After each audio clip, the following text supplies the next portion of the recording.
Hello everyone, good morning everyone. कैसे हैं आप सब? I hope you are well and good. आप सब अच्छे होंगे आशा करता हूँ मैं, और जो क्वेश्चंस हम लोग यहाँ पे करवा रहे हैं उससे आपको बहुत फायदा हो रहा होगा। तो मैं आपका वेलकम करता हूँ स्टूडेंट्स, और अगर आप मेरे साथ और भी न्यू स्टूडेंट्स अगर जुड़े हों तो उन सब के लिए इंफॉर्मेशन ये है कि यही टीचर्स एकेडमी पे यहाँ पे 2014 से लेकर के 2023 तक के जो प्रत्येक यूनिट है, जो यूनिट्स हैं, इन यूनिट्स के जो 10 यूनिट्स हैं, इन सब के क्वेश्चंस आपको करवाए जा रहे हैं। ठीक है, तो यहाँ पर अभी आप अगर देखोगे तो आईसीटी का पार्ट 2018 तक हुआ है, और जो पर्यावरण वाला पार्ट है ये आज 2018 तक हो जाएगा। इसके बाद फिर से दूसरे सब्जेक्ट लगेंगे और सभी 2018 तक पहले खत्म करेंगे, फिर मैम का, फिर मेरा, इस तरह से चलता रहेगा। तो आप इसकी जो प्लेलिस्ट है उसको आप चेक करते रहिएगा। ठीक है, अब इसी में अगर आप देखें, आगे इंफॉर्मेशन आपके लिए है कि अगर आप सारे सब्जेक्ट के क्वेश्चंस अगर करना चाहते हैं, सारे सब्जेक्ट के क्वेश्चंस आप देखना चाहते हो, तो आज शाम को शनिवार को ही, ये शनिवार को शाम को 5 बजे से 5 PM पे ही आपको ये क्लासेस फ्री ऑफ कॉस्ट मिल रही हैं। आप इनको देखिएगा और ये जाएगी लगभग 9 PM पर। लाइव होके देखें तो उसका अलग मजा है, लेकिन अगर मान लीजिए कुछ लोग मजबूरी है नहीं देख पाते हैं, तो आप उसमें जो भी क्वेश्चन क्वेरीज हो आप उसे कमेंट करिएगा, जवाब जरूर देंगे हम लोग। ठीक है, तो चलिए, तो यहां से स्टार्ट करना है मुझे। तो सब लोग का भाई मोस्ट वेलकम। यहां पर ये सब्जेक्ट के बारे में पूछ रहे हैं भाई, अपना आप लोग बता दीजिए क्या सब्जेक्ट है, और बाकी मैं चल रहा हूं आपको अपना सब्जेक्ट पढ़ाने, यहाँ से इन्वायरमेंट वाले पार्ट में, पर्यावरण वाले पार्ट में। और जो स्टूडेंट इस क्लास को पहली बार देख रहे होंगे, ये जो क्वेश्चन आंसर सॉल्विंग का पार्ट है, ये पार्ट नंबर 3 है, ये पार्ट नंबर 3 है। इसके पहले भी यहाँ पे पढ़ाया जा चुका है, उसमें आप पार्ट और देख लीजिएगा।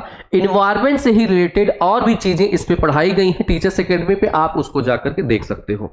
चलिए आते हैं, हम लोग स्टार्ट करते हैं अपने क्वेश्चंस और आंसर्स में। यहां से अगर बात किया जाए डियर स्टूडेंट्स, तो ये है ओलिगोट्रॉफिक झीलों की विशेषता क्या होती है, आपको ये बताना है। ओलिगोट्रॉफिक, हो सकता है कि आपने नाम ना सुना हो ओलिगोट्रॉफिक का, तो यहां से मैं आज आपको ये पूरा क्लियर करके बताऊंगा, और इसमें और भी चीजें मैं आज आपको सिखाने वाला हूं, जिसमें आप लोग क्वेश्चन आंसर के फॉर्म में देखोगे। तो जल्दी जल्दी बताइए, आप लोग इसमें से आंसर करिए जल्दी से।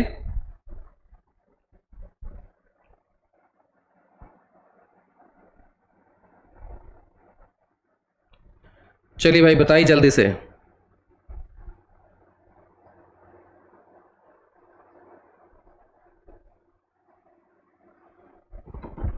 तो ये क्लास, हाँ ये क्लास अभी रोज होगी, मतलब टीचर सब्जेक्ट चेंज होंगे। पार्ट 3 हो गया, अब 2018 तक हो गया, इसके बाद और दूसरे सब्जेक्ट चलेंगे। ठीक है, अभी मैं समझा दूंगा ठीक से। यहां समझिए, जैसे एग्जांपल लें, आईसीटी का अभी मैम ने 2014 से 2018 तक करवाया है, तो हम लोग क्या जितने सब्जेक्ट हैं वो पहले 2018 तक करवा लेंगे। ये जब फिनिश होंगे फिर इसके बाद स्टार्ट होगा 2019 से, और कहां तक जाएगा 2023 तक का। इस तरह से सारे टीचर्स को मौका मिल जाएगा अपने अपने पेपर सॉल्व करवाने के। ठीक है, चलें, तो यहां से डी आंसर आ रहा है, जैविक पदार्थों का उच्च स्तर होता है या ओलिगोट्रॉफिक। जब बात किया जाए डियर स्टूडेंट, ओलिगोट्रॉफिक होता क्या है, हो सकता है ये आपको नहीं पता हो, ये इंग्लिश वर्ड है ओलिगोट्रॉफिक, एक होता यूट्रॉफिक। ठीक है, एक होता यूट्रॉफिक होता है, एक होता ओलिगोट्रॉफिक। अब यूट्रॉफिक, अब यहां पे ठीक समझना आप लोग, यहां पे हम बात करें, जैसे जब किसी भी जल की बात किया जाए, यहां से जब हम बात करते हैं जल की, जल मतलब मान लीजिए झील ले लें, और झील में अगर देखा जाए तो यहां पर झील 2 टाइप की, एक ऐसी झील जैसा आप देखते होंगे जहां पर लोग तैरते हो, तैरने के लिए अपने घर में पानी वानी भरवाते हैं, झील क्या मतलब पॉन्ड बनाते हैं ना, साफ पानी होता है, और एकदम साफ पानी हो, उसमें कोई भी कार्बनिक मटेरियल नहीं होता, तो उसमें अलग से जीव, मतलब बैक्टीरिया, छोटे जीव तो मेढक वाले पैदा हो जाते हैं, लेकिन अलग से जीव अगर उसमें पैदा नहीं हो सकते, तो यहाँ पर ऐसा उसको हम बोलेंगे ओलिगोट्रॉफिक, जहाँ पे कार्बनिक मटेरियल इन सब के रहित हो। ठीक, तो इसकी जो पोषक स्तर होती है वो क्या होती है, बहुत निम्न होती है, पोषकों का क्या होता है, अभाव होता है, पहली चीज। दूसरी चीज और समझिएगा, अगर उस झील में यहाँ पे जैसे आपको तालाब और ये सब देखते हैं, कार्बनिक मटेरियल मतलब क्या हो गया, चाहे मछलियां हो और चाहे हम बात करें पेड़ पौधों की बात करें, ये अवेलेबल हो। जब ये मरते हैं तो इनको डिकम्पोज होता है, क्या होता है, अपघटन होगा। अपघटन होगा, इस अपघटन को करता कौन है, तो ये कौन करता है, शैवाल करते हैं।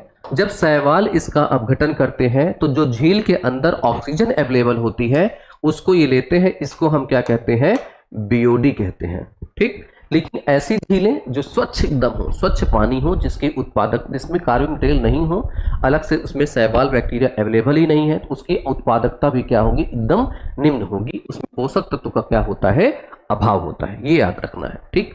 तो यहाँ से कॉन्सेप्ट ये है। तो इस वाले झील को जहाँ पे इस टाइप की होती है इसको यूट्रिफिकेशन बोलते हैं, यूट्रिक, ठीक है, यूट्रिफिकेशन। अब अगर होता क्या है, जब बाहर से अलग कार्बनिक मटेरियल आकर के यहाँ पे हम मिलाना शुरू कर दें, जैसे घरों का, किचन का, टॉयलेट का जो हम लोग का पानी है घर से निकलता है टाउन से, वो जाकर इसमें मिलता है, तो उसमें और कार्बनिक मटेरियल क्या होता है, प्लस होने लगता है। तो इस शैवालों की मात्रा क्या होगी, तेजी से बढ़ने लगती है और इसको बोलते हैं शैवाल प्रस्फुटन बोलते हैं या एल्गी ब्लूम बोलते हैं, ठीक है, याद रखिएगा। ये सब क्वेश्चन आपसे पूछे जाते हैं, ठीक। चलिए आगे है नेक्स्ट क्वेश्चन पे। नेक्स्ट क्वेश्चन है, तापमान में वृद्धि के साथ जल निकाय में विघटित ऑक्सीजन अंश घटता है, बढ़ता है, स्थिर रहता है या तापमान परास के अनुसार बढ़ता या घटता है, इसको बताना है आप लोग को, ठीक है। जल्दी से आंसर करिए, जल्दी से आंसर करिए इसका आप लोग। आज मैं कुछ चीजें आप लोग को लिखवाने वाला हूं, आप उसको नोट भी करिएगा।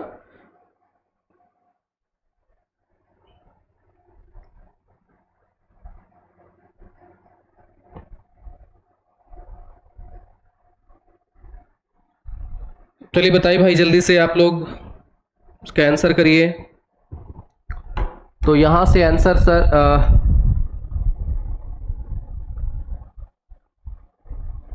अरे अभाव का मतलब हुआ कि आपके पास है ये नहीं है। जैसे मेरे पास पैसे का अभाव है, मेरे पास पैसा ही नहीं है, कमी है मतलब पैसा है और चाहिए, आप समझ में आया। तापमान में वृद्धि के साथ जल निकाय के विघटित ऑक्सीजन अंश, ये ऑलरेडी हम लोग पहले भी पढ़ चुके हैं इस टाइप क्वेश्चन को। इस टाइप के क्वेश्चन को आप देखेंगे तो मैंने पहले ही बताया था कि जैसे अगर मान लीजिए आप एक्वेरियम ले लीजिए और इस एक्वेरियम में मछली अगर है आप क्या करिए, एक जार ले लीजिए, इस जार में मछली को डाल दीजिए निकाल करके और इसको पानी को उबाल डालिए। उबालने के बाद इसे ठंडा करके फिर से इसमें डाल दीजिए, इसमें एक्वेरियम में, और मछली को पुनः इसमें वापस भेज दीजिए। मछली कुछ देर बाद ही मर जाएगी। होगा क्या कि मछली जब हम पानी को उबालते हैं तो इसमें से जो ऑक्सीजन, जो घुलित गैसें हैं वो बाहर निकल जाती है और इसमें ऑक्सीजन की मात्रा क्या हो जाएगी, कम हो जाएगी। तो जो ऑक्सीजन की मात्रा कम हो जाएगी तो क्या हो जाएगा, घट जाएगा। अब अगर बात किया जाए किसी भी लिक्विड में, अब यहां पे बहुत डिटेल समझना, इस पे एग्जाम में क्वेश्चन पूछा गया, जो अभी मैं बताने वाला हूं ये मोस्ट इंपॉर्टेंट है और ये एग्जाम में 2023 वाले क्वेश्चन आए हुए हैं, ठीक है। अब समझिएगा, थोड़ा सा ये साइंस का पार्ट होगा लेकिन मोस्ट इंपॉर्टेंट है, याद रखिएगा। चलिए देखिए, जब हम बात करते हैं यहां से भारत देश की, जब बात करें भारत देश की, और इस साइड यहां पे आप सब जानते हैं ये है अरब सागर, ठीक, ये है अरब सागर, और अगर आप इधर आप देखें तो ये है बंगाल की खाड़ी। अब बहुत डिटेल समझिएगा क्योंकि यहां से एक बार कॉन्सेप्ट क्लियर हो गया तो इस पे कम से कम जो दसियों प्रकार से एग्जामिनर क्वेश्चन बनाता है वो आपका गलत नहीं होगा, ठीक है, ध्यान समझिएगा। अब अगर हम बात करें, ये तो साइंस का पार्ट है, यहां से हम बात करें कि क्या है, ये इंडिया है, इंडिया की भूमि है ये, ठीक। अब ये क्या है, समुद्री क्षेत्र है। अब यहां समझिएगा, पहले इसके पीछे साइंस देखते हैं। जब हमने कहा कि अगर हम क्या करेंगे, पानी को उबाल देंगे, पानी को उबाल देंगे तो इसमें से जो ऑक्सीजन होगी या गैस घुली होगी वो बाहर निकल जाएगी, पहली बात। दूसरी चीज, अगर आप कल के लेक्चर को देखोगे, जो पार्ट नंबर 2 है उसमें देखोगे, उसको मैं यहां थोड़ा सा समराइज कर देता हूं आपके लिए। अगर यहां से, जैसे आप सब जानते हो कि आप कोल्ड ड्रिंक पीते ही हो ना, कोल्ड ड्रिंक पे मैंने आपको बताया था कि यहां पे जब आप इसका ढक्कन खोलते हैं तो इसमें से गैस रिलीज होती है और ये झाग सहित क्या होता है, जो लिक्विड है वो बाहर आ जाता है, ऐसा होता ही है। फिर अगर आपको और प्रैक्टिकल करना हो तो आप इसे एक गिलास में पोर कर लीजिए, एक गिलास में उड़ेल लीजिए। उड़ेलने के बाद आप इसमें कुछ नमक क्या करें, इसमें मिला दीजिए। जब नमक मिलाएंगे तो और तेजी से इसमें झाग आते हैं। ठीक, ऐसा होता होगा, देखा होगा, नहीं देखा है तो आज खरीद करके उसे प्रैक्टिकल करके देख लीजिएगा। ठीक है, पहली बात।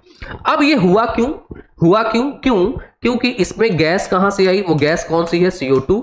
क्या किया गया, इस लिक्विड में प्रेशर डाल करके गैस को घोला गया है, प्रेशर डाल के गैस को घोला गया है और इसी प्रेशर से उस पर बंद किया गया है। जब आप इसे खोलते हो तब ये गैस रिलीज होती है, ठीक है, निकलती है। ठीक, तो अब यहां पे कौन सी गैस होती है, कार्बन डाइऑक्साइड। इसका मतलब है दाब बढ़ाने पर लिक्विड में गैस ज्यादा घुल सकती है, ऐसा होगा। ये क्वेश्चन आया हुआ है। ठीक, अब यहां पे आइए, अब सुनिएगा, अब साइंस है, ठीक है, सुनिएगा। हम सब जानते हैं कि पृथ्वी है, ये हम सब जानते हैं ये पृथ्वी है और पृथ्वी के बाहर क्या है, इसका वायुमंडल है। और मानव गतिविधियों के कारण जो गैस है उसका प्रतिशत बढ़ा है, कार्बन डाइऑक्साइड की मात्रा बढ़ी है, अलग अलग गैसों की मात्रा बढ़ी है। इसका मतलब है वायुदाब में भी क्या हुई है, वृद्धि हुई है, वायुदाब में भी वृद्धि हुई है। कार्बन डाइऑक्साइड की मात्रा भी बढ़ी है और इसका मतलब वायुदाब में वृद्धि होगी। जब मतलब दाब में वृद्धि होती है तो गैस जल में घुल जाती है। अब आते हैं वायुमंडल की बात करें। वायुमंडल में अगर भारत के इधर देखें तो लिक्विड है ये, यहां पर वायुदाब बढ़ेगा और वायु में अगर कार्बन डाइऑक्साइड की मात्रा अधिक है तो जल में कार्बन डाइऑक्साइड बढ़ेगा कि नहीं बढ़ेगा, कार्बन डाइऑक्साइड घुलेगा कि नहीं घुलेगा। अब आप लोग बताओ, ठीक है, जितने लोग अभी आप हैं बताइए, ये समझ में आया कि नहीं, कार्बन डाइऑक्साइड घुलेगा कि नहीं, कार्बन डाइऑक्साइड की मात्रा घुलेगी, बढ़ेगा। आप पहले ये कमेंट करके आप मुझे बता दीजिए समझ में आया कि नहीं, फिर मैं आगे बढ़ूं। जल्दी बताइए आप लोग, क्योंकि कॉन्सेप्ट है, अगर ये समझ में आ गया, क्योंकि ये क्वेश्चन एग्जाम में आए हुए हैं, मैं भी कमेंट देख रहा हूं, आप इसमें प्लीज मुझे बताइए कि हाँ समझ में आ गया है, तो मैं आगे बढ़ूं। इसके आगे और भी कुछ है बताने के लिए, ठीक है।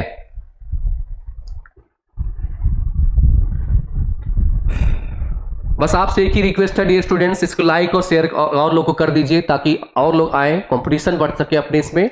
मेरे पास कमेंट्स नहीं आ रहे हैं, जल्दी जल्दी कमेंट करिए आप सब।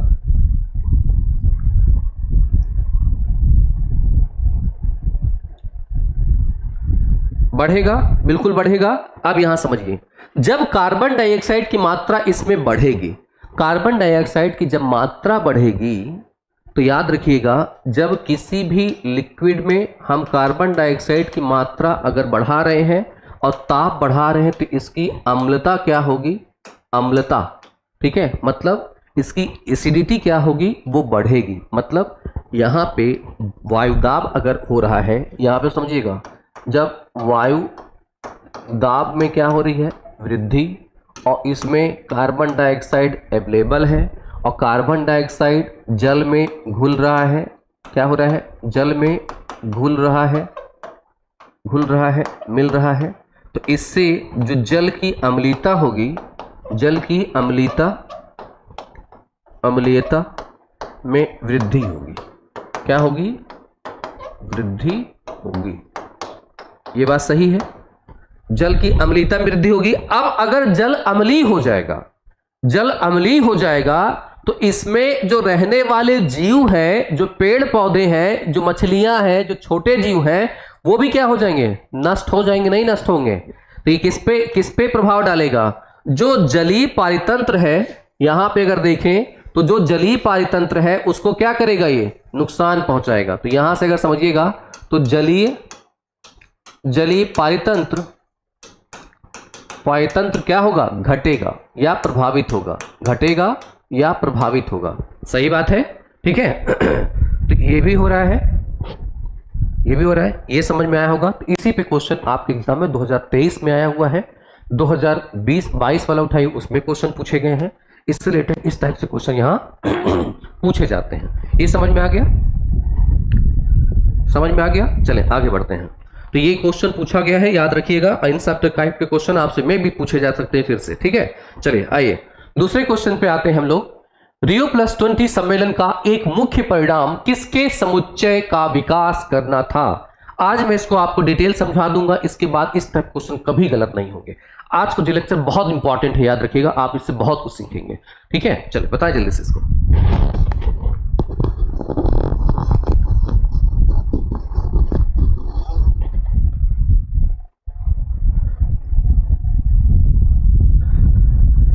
जल्दी से बताइए आप लोग इसको।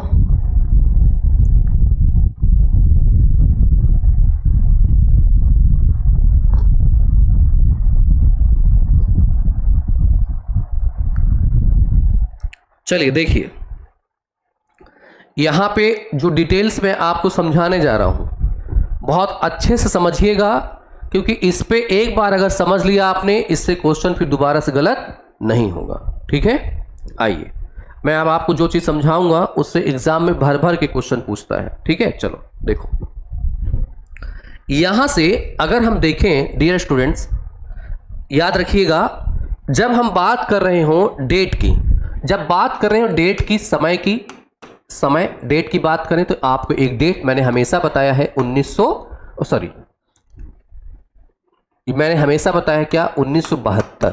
ये मैंने आप लोग को जो लेक्चर मेरे इसी यूट्यूब पे मेरे लेक्चर पढ़े होंगे, आप उनको जा करके इसी टीचर्स अकेडमी पे देख लीजिएगा, वो आपको डेफिनेटली बहुत फायदा करेगा। लेकिन अब ये जो मैं समझाऊं ध्यान समझिएगा, जब हम बात करें 1972 में तो ये हुआ था स्टॉकहोम सम्मेलन। ठीक है, याद रखिएगा, स्टॉकहोम सम्मेलन। ठीक है, ये क्या हुआ था, स्टॉकहोम सम्मेलन हुआ था। अब इस स्टॉकहोम सम्मेलन से 20 साल बाद अगर प्लस कर देंगे तो ये आएगा 1992। ये 1992 में जो हुआ था, ये हुआ था रियो सम्मेलन। ठीक है, ये क्या हुआ था, रियो सम्मेलन। और इसी रियो सम्मेलन को हम किस नाम से जानते हैं, पृथ्वी सम्मेलन या अर्थ समिट के नाम से जानते हैं।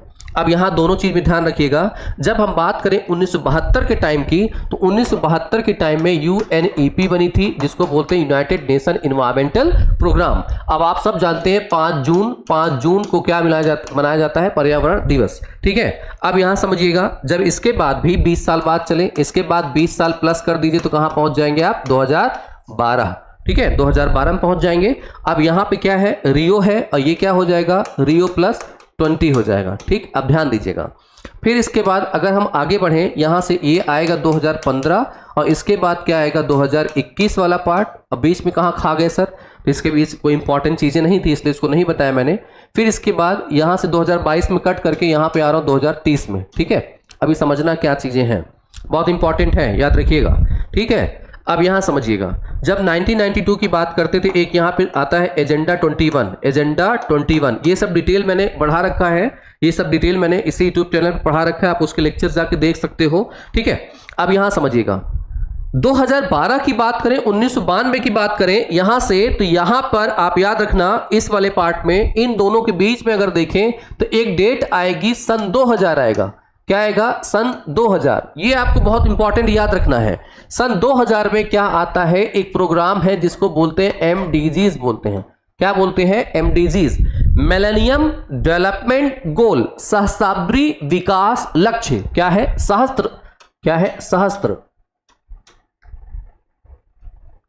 सहस्त्राब्दी विकास लक्ष्य। ठीक है, क्या आता है, सहस्त्राब्दी विकास लक्ष्य आता है।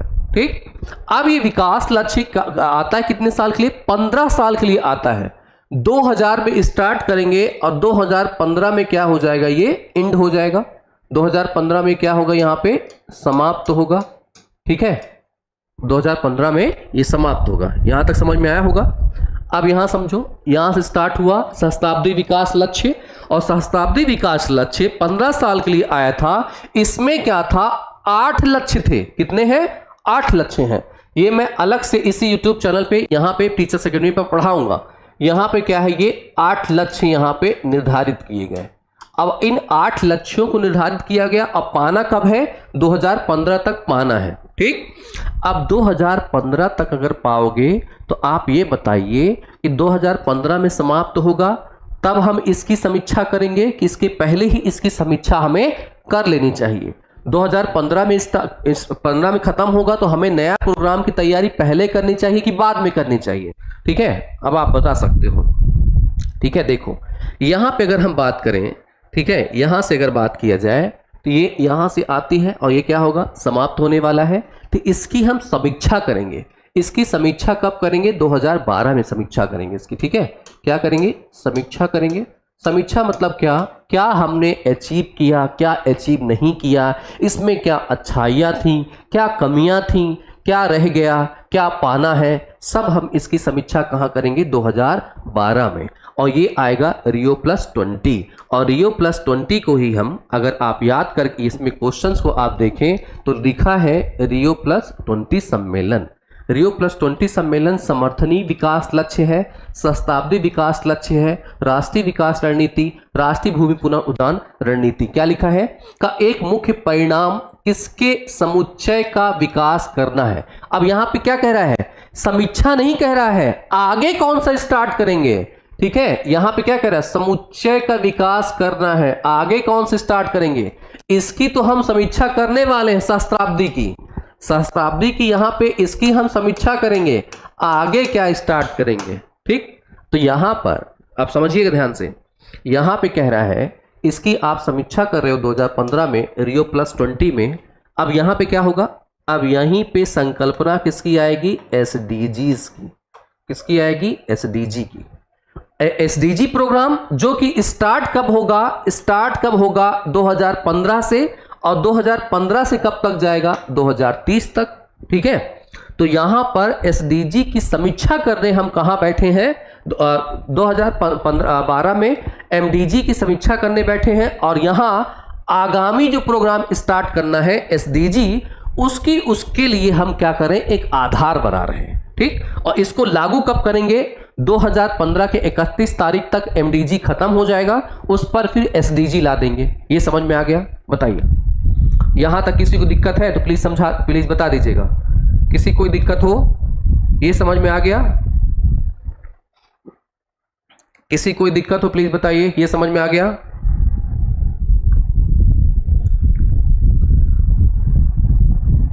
अब एसडीजी की अगर हम बात करते हैं, एसडीजी के अलग से अगर बात करें यहां से, तो एसडीजी की अलग से बात किया जाए तो यहां एसडीजी के बारे में, जब एसडीजी की अगर हम बात करें तो इसमें 17 लक्ष्य आएंगे, 17 लक्ष्य आएंगे और 169 उपलक्ष्य आएंगे। ठीक है, यहाँ पे ऐसे समझ सकते हो कि इसमें 17 चैप्टर होंगे और उसमें सब टॉपिक कितनी होंगी? 169 होगी। ये समझ में आ गया? चले, अब यहाँ पे एसडीजी के ही कुछ चीजें मैं, ठीक है, एसडीजी वाले में ही मैं यहाँ से जल्दी जल्दी आपको कुछ चीजें यहाँ बता देता हूँ कि इस पे है क्या। जब हम एसडीजी पढ़ते हैं, जब एसडीजी के लक्ष्यों को पढ़ते हैं, लक्ष्य नंबर 1 की अगर हम बात करें तो यहाँ पर गरीबी की पूर्णता समाप्ति किसकी बात करता है? गरीबी की पूर्णता समाप्ति की बात करता है। पूर्णता समाप्ति की बात करता है, समाप्ति की बात करता है। ठीक है, याद रखिएगा। जब यहीं से हम बात करें एसडीजी 2 की बात करें डियर स्टूडेंट्स, तो एसडीजी 2 में यहाँ पे आता है भूखमरी की समाप्ति है। क्या है? भूखमरी। ठीक है, भूखमरी का उन्मूलन करने की बात करता है, भूखमरी समाप्त करने की बात करता है।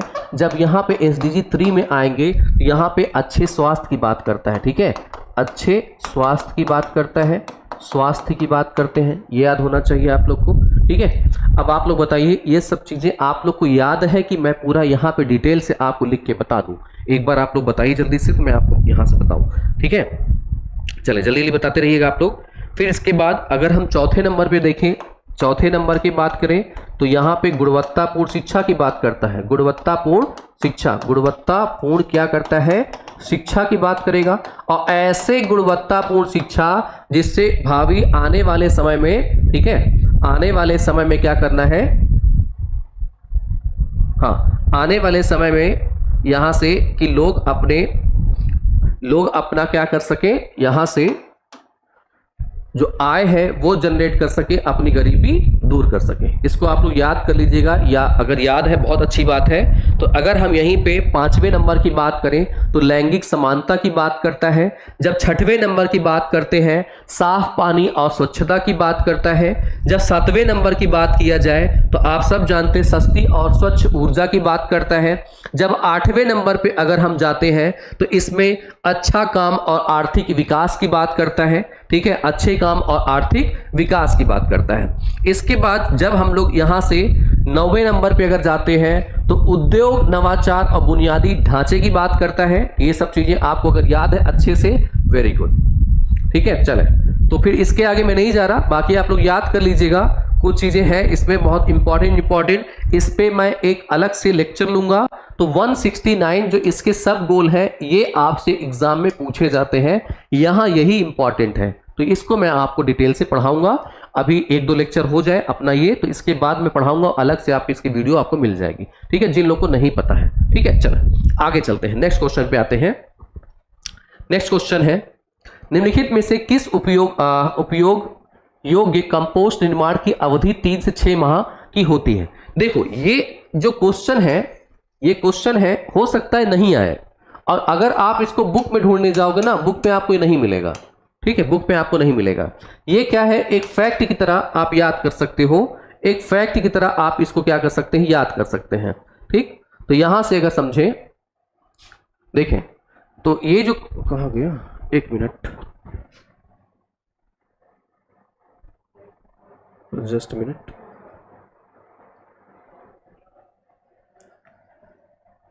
तो इसे आप क्या कर सकते हैं, एक फैक्ट की तरह याद कर सकते हैं। अब यहां जो फैक्ट वाला पार्ट आएगा तो इसमें अगर देखिए वार्मी कंपोस्ट, वार्मी मतलब केचुआ जो बनाता है, अर्धस्वालिज, वाणिज्य संपर्क, ये सब क्या है पता नहीं। यहां से अगर देखें तो इनकी अगर हम बात करें, जो पीट कंपोस्टिंग होती है, पीट मतलब यहां से आता है पीट, एक होता है पीट कोयला। ठीक है, आप नाम सुने होंगे जिसको हम कहते हैं क्या, पीट कोयले के नाम जानते हैं। पीट कोयला में क्या होता है, मुख्यतः क्या होती है, लकड़ी। ठीक है, लकड़ी होती है, लकड़ी का सड़ना गलना ही इससे जो कोयला बनता है वो पीट कोयला होता है। जब हम यहाँ पे बात करें तो घास फूस इन सब को लेकर जो हम सड़ाने गलाने के बाद इनसे जो खाद बनता है उसको हम क्या बोलते हैं, पीट खाद के नाम से जानते हैं, पीट कंपोस्ट के नाम जानते हैं। इसको बनने में समय लगता है और कितना लग जाता है, 3 से 6 माह लगते हैं। इसलिए जो अपना आंसर यहाँ पे क्या होगा, पीट कंपोस्टिंग होगी। ये मैं पहले बता दूं, जो इन्वायरमेंट के क्वेश्चंस यूजीसी में पूछे जाते हैं वो कहीं ना कहीं रिलेटेड जो केमिस्ट्री होती है, जो रसायन विज्ञान है, उससे थोड़ी क्या करता है, संबंधित करवाता है। इसलिए आपको ये इस टाइप के क्वेश्चन यहाँ पे देखने को मिल जाते हैं। ठीक है, तो इस पे निराश मत होइएगा कि सब क्वेश्चन कहाँ से आते हैं, मैं तो पढ़ा नहीं है, पढ़ी नहीं। वहां पे जब आएगा 1-2 क्वेश्चन अतरंगी आपको मिलेंगे ही मिलेंगे, जिसका सर पैर कहीं नहीं होगा, वो एग्जामिनर के माइंड पे है कि कहाँ से दिया उसने क्वेश्चन। सहस्त्राब्दी विकास लक्ष्यों के लिए समय सीमा क्या थी, अब तो आप इसको बता ही दोगे। इसको जल्दी से आप करके बताइए कि क्या होगा इसका आंसर, जल्दी से बताइए इसका आंसर क्या होगा।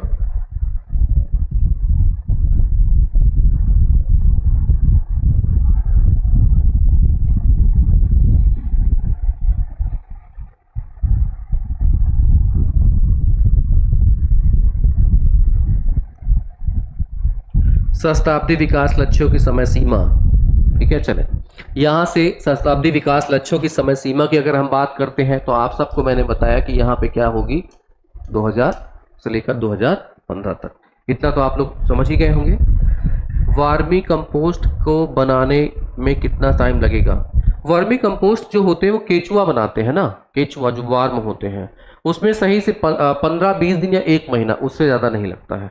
ठीक है, और इसीलिए केचुए पाले भी जाते हैं, केचुए पाले भी जाते हैं। होता क्या है, इस तरह गड्ढे बनाए जाते हैं और इसमें कार्बनिक मटेरियल या गोबर और कार्बनिक मटेरियल, खाना वाना सब डालते रहते हैं और केचुए इनको खा पी के पचा देते हैं, और उनके जो वेस्ट होते हैं, केचुओं के जो वेस्ट होते हैं, उसको ले जाकर हम खेतों में फेंकते हैं। तो इसको बनाने में समय नहीं लगते हैं। ठीक है, चलिए आगे देखा जाए, नेक्स्ट क्वेश्चन पे आते हैं। ये समझ में आया होगा, यहाँ तक तो मैंने बता दिया। अब याद रखिएगा इसमें 8 लक्ष्य हैं। ठीक है, इसमें कितने लक्ष्य हैं, 8 लक्ष्य हैं और 18 उप लक्ष्य हैं। यहाँ 18 उप लक्ष्य हैं। अब देखें, जब आप लोग क्या करिएगा, एमडीजी को अलग से मैं पढ़ाऊंगा फिलहाल, एमडीजीज को, और जब एसडीजीज को कहीं से पढ़ रहे होंगे तो दोनों के जो लक्ष्य हैं उसको एक साथ कहीं लिख लीजिए, एक साथ लिख लीजिए, दोनों को कंपेयर कर लीजिए कि दोनों में क्या चीज़ें हैं क्या चीज़ें नहीं हैं, इससे भी एग्जाम में आपको क्वेश्चन पूछे जा सकते हैं। ठीक है, क्योंकि अभी तक इस टाइप से क्वेश्चन नहीं पूछे गए हैं। नहीं, एक आध क्वेश्चन आया है, मैं भूल रहा हूँ, 2022 में ऐसा क्वेश्चन आया है कि दोनों में कॉमन पूछा गया, उभयनिष्ठ पूछा गया है। ठीक है, इससे क्वेश्चन एग्जाम में आया हुआ है। ठीक है, चलो आगे बढ़ते हैं, आगे बढ़ते हैं। फिर यहाँ से नेक्स्ट क्वेश्चन है, निम्नलिखित में से किस सम्मेलन शिखर सम्मेलन का संधारणी विकास संबंधी संयुक्त सम्मेलन या UNCCSD, ठीक है, के नाम से भी जाना जाता है। UNCSD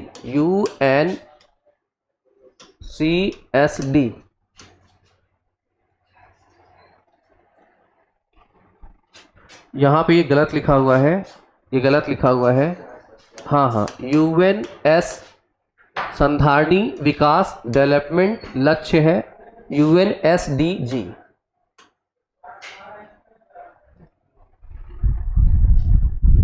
इसे बताइए आप लोग जल्दी से।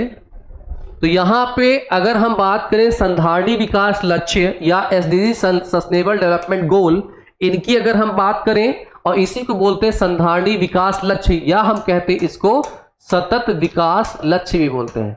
क्या कहते हैं? सतत विकास लक्ष्य भी कहते हैं, याद रखिएगा। और सतत विकास लक्ष्य के लिए मैंने बताया भी आपको, एक कमीशन बनाई गई थी जिसको हम बोलते हैं ब्रंटलैंड कमीशन। क्या बोलते हैं? Brundtland commission. ये ब्रंटलैंड कमीशन जो था, इसमें इसकी अवधारणा SDG की ली गई थी। SDG की अवधारणा ब्रंटलैंड कमीशन में भी आई थी। ये ब्रंटलैंड कमीशन वही कमीशन है जो एजेंडा 21 में जो लक्ष्य लिखे गए थे उसको इसने भी दिया था। ठीक है, तो ये ब्रंटलैंड कमीशन इनडायरेक्टली क्या करता है, इसके बारे में लिखा हुआ है। ठीक है, तो यहाँ पे अगर देखें तो क्या है भाई, स्टॉकहोम सम्मेलन 1972, रियो डी जेनेरो सम्मेलन 1992, जोहान्सबर्ग शिखर सम्मेलन 2012, रियो सम्मेलन 2012। जब हम बात करें निम्नलिखित में से किसी सम्मेलन में संधारणी विकास संबंधी अगर आती है, तो हम सब जानते हैं कि अभी अभी हमने पढ़ रखा है क्या, डी वाला 2012 में कि इसकी समीक्षा करी है जानी है, और 2015 में क्या करना है, इसको लागू कर दिया जाना। देख सकते हैं आप क्वेश्चन पूछे जाते कैसे।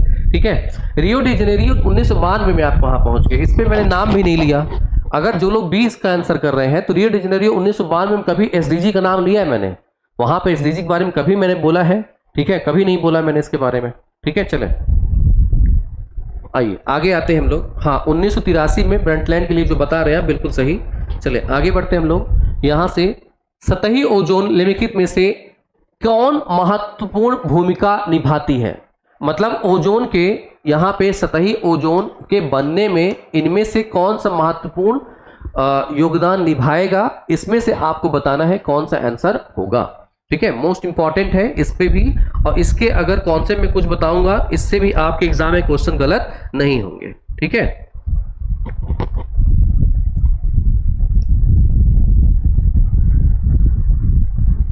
चलिए बताएं जल्दी से आप लोग।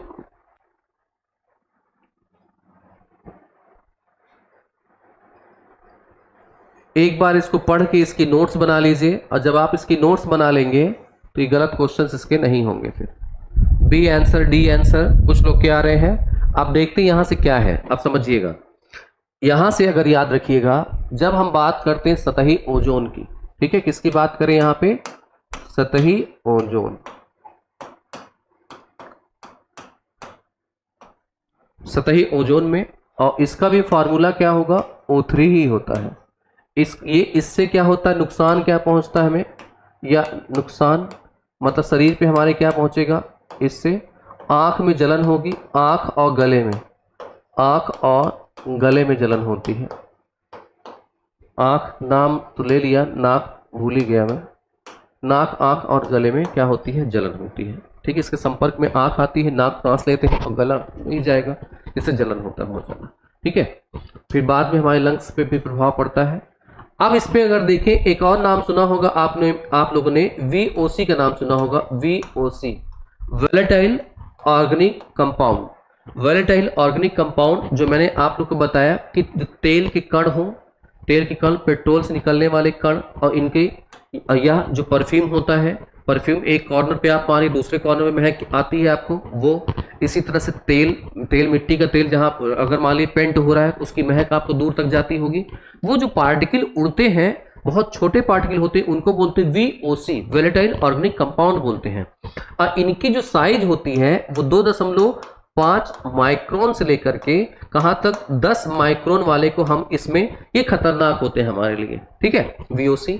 फिर इसके साथ क्या करिए, कोयला अगर जलाए हैं तो कोयला जलाने के बाद जो नाइट्रोजन के ऑक्साइड मिलते हैं, नाइट्रोजन के ऑक्साइड NXOY मैंने लिखा है, इसका एग्जाम्पल अगर आप लेना चाहें तो N2O, ठीक है, X की जगह 2 रख दिया और Y की जगह 1 रख दिया, और भी इसकी फैमिली के मेंबर आ जाएंगे इसमें, ठीक। अब इन सब में आप क्या करिए, इसके साथ मिला दीजिए किसको, सनलाइट मिला दीजिए, सूर्य का प्रकाश। अगर सूर्य का प्रकाश आप मिलाएं और इनके साथ ये रिएक्ट करेगा VOC वाला। अब VOC वाला है, इसमें एक गैस और ले लीजिए जिसको हम कहते हैं कार्बन, यहाँ पे कार्बन मोनोऑक्साइड। तो इनके साथ अगर सूर्य की प्रतिक्रिया होगी तो इससे सतही ओजोन बनती है। ये याद रखिएगा, इससे क्वेश्चन एग्जाम में पूछे गए हैं, ठीक है, ये पूछे गए हैं, याद रखिएगा। तो यहाँ पे अगर देखें, नाइट्रोजन के ऑक्साइड ले लीजिए, सूर्य का प्रकाश ले लीजिए, कार्बन मोनोऑक्साइड ले लीजिए, ACD है किसी में, तो ACD अपना आंसर क्या हो जाएगा, ये सही हो जाएगा। यहाँ पे कमेंट कुछ कर रहे थे, किसी ने किया था कमेंट अभी? आप लोग कमेंट करके इरेज कर देते हैं जल्दी से। अरे कुछ अगर गलत है तो आप उसे लिखे रहिए, मैं उसको करेक्ट कर दूंगा ना। आप लोग डरते कहाँ हैं, ठीक है, जो लिखिए, अगर गलत भी है तो अच्छी बात है, टीचर करेक्ट कर देगा, अदरवाइज जो गलत इंफॉर्मेशन मिल गई वो फिर हमेशा मिली रह जाएगी, ठीक है। इस पे बिल्कुल मत घबराइए, क्योंकि एग्जाम में नहीं है, आप यहाँ पे जो कर रहे हैं वो करेक्शन के लिए ही कर रहे हैं ना। चलिए बताएं जल्दी से, ये समझ में आ गया होगा, यहाँ तक आगे बढ़ते हैं। अब इसी में अगर आप देखोगे तो ये जो प्रॉब्लम आती है, ये ज्यादातर थोड़ा ठंडियां जब स्टार्ट होना शुरू होती है, ठंडी जब स्टार्ट होना शुरू होती है तभी ये प्रॉब्लम आनी शुरू होती है, ठीक है।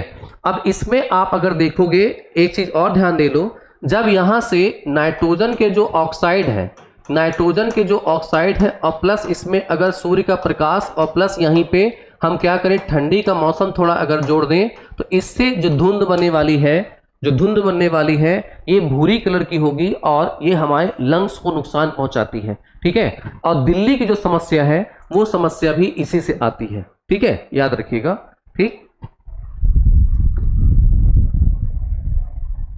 चलिए आगे बढ़ते हैं हम लोग, आगे देखा जाए नेक्स्ट क्वेश्चन।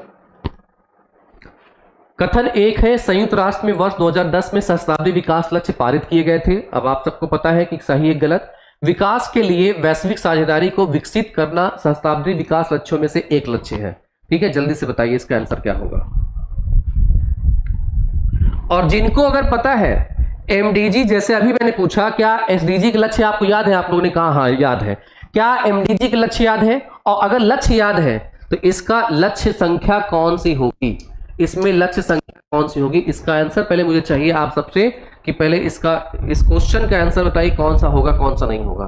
8वें नंबर का आंसर मुझे चाहिए, सही गलत जो भी आप बताइए, जल्दी से बताइए। 8 का B आंसर आ रहा है, केवल 2 और लोग बताएं जल्दी से। राजकुमारी जी बताई हैं यहाँ से, विजय लक्ष्मी जी 8 का B, प्रियंका जी B, और लोग बताइए। चंद्रिका पाल जी B, नन्ही परी बता रही हैं 2 सही है। Sociology lover 8B। Sociology lover ji आपका नाम क्या है, ठीक है, चलें।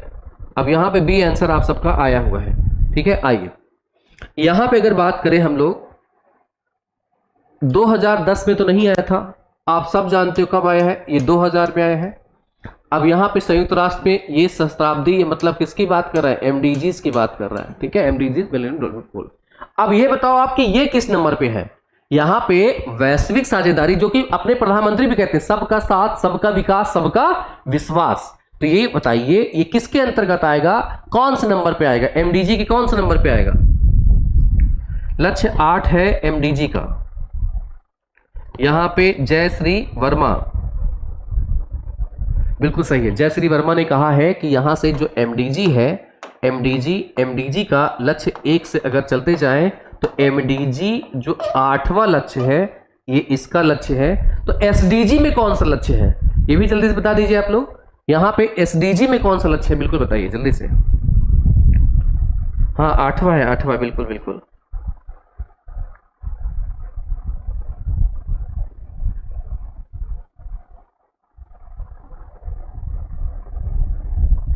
हाँ एसडीजी में कौन सा नंबर है ये बताइए जल्दी से।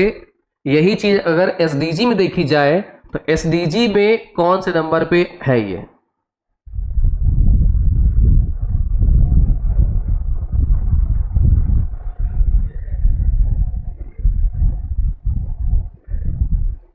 बताएं जल्दी से आप लोग।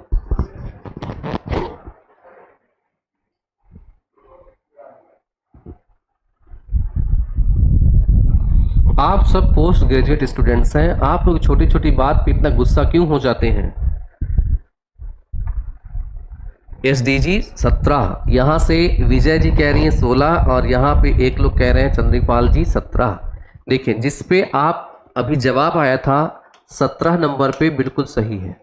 सबसे लास्ट जो कहता है सबका साथ सबका विकास, यहाँ पे एसडीजी 17 है और यहाँ पे क्या है 8। तो ये क्या कहता है यहाँ से एक जो आप सब्जेक्ट पढ़ते हो आईसीटी, ठीक है आईसीटी, इसमें यहाँ पे तकनीकी इसकी बात करी गई थी, किसमें एमडीजी में तकनीकी की बात करी गई, इंफॉर्मेशन कम्युनिकेशन एंड टेक्नोलॉजी की, ठीक है। एसडीजी 16 में अगर हम आएंगे तो इंस्टीट्यूशन की बात करता है, कहता है हमें ऐसे इंस्टीट्यूशन बनाने हैं, ऐसे हमें क्या कर, इंस्टीट्यूशन मतलब क्या हुआ कि जैसे यूएनडीपी है, यूएनईपी है, यूएनसीसीडी है, इस टाइप की जो संस्थाएं बनाई जा रही उन संस्थाओं को बनाना है हमें, वो आती किसमें एसडीजी 16 में आती है, ठीक है। चलें बिल्कुल बहुत अच्छे से आप लोगों ने जवाब दिया, ठीक है। आगे बढ़ते हैं हम लोग। अब यहां से फिर नेक्स्ट क्वेश्चन है, निम्नलिखित में से, इसका मैंने आंसर दिया ना आप सबको, अच्छा इसका आंसर मैंने दिया ये वाला है, यहां से 2 वाला होगा, ठीक है। चलो आगे बढ़ते हैं हम लोग। यहां से नेक्स्ट क्वेश्चन है, निम्नलिखित में से किस ऊर्जा स्रोत का उपयोग विद्युत उत्पादन में ऊर्जा संपरिवर्तन के लिए किया जाता है। बायोमास, वायु, जियोथर्मल, न्यूक्लियर एनर्जी।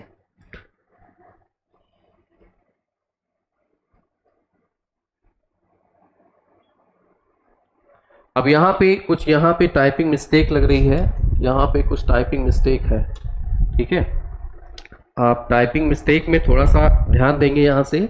अब संप परिवर्तन में थोड़ा यहाँ पे, क्योंकि देखो रीन्यूएबल एनर्जी ये है, रीन्यूएबल एनर्जी ये है, ये भी बायोमास है, तो रीन्यूएबल एनर्जी तो नहीं है, ठीक है। अब यहाँ पे इन दोनों में अगर देखें तो रीन्यूएबल एनर्जी तो नहीं है, ठीक, ये दोनों तो यहाँ पे नवीकरणीय ऊर्जा है।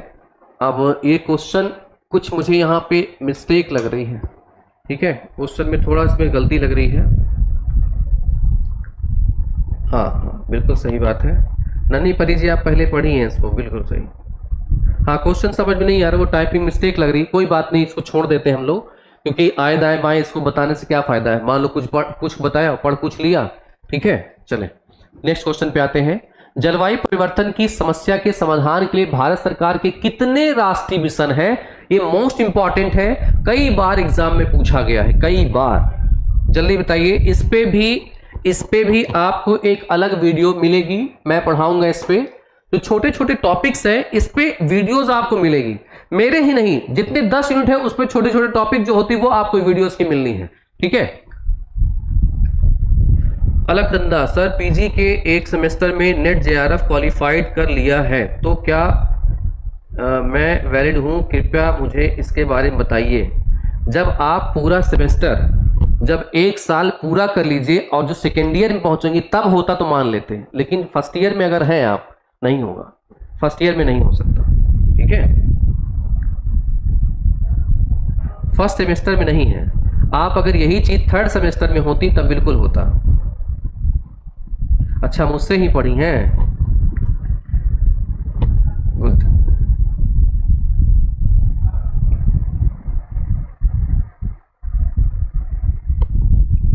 अलकनंदा जी बिल्कुल सही, आप क्लियर है आपको, ये अगर आप थर्ड सेमेस्टर में होती तब कोई दिक्कत नहीं होती, ये आप जो फर्स्ट सेमेस्टर में है तो वहां पे ये नहीं लेगा आपको, ठीक है।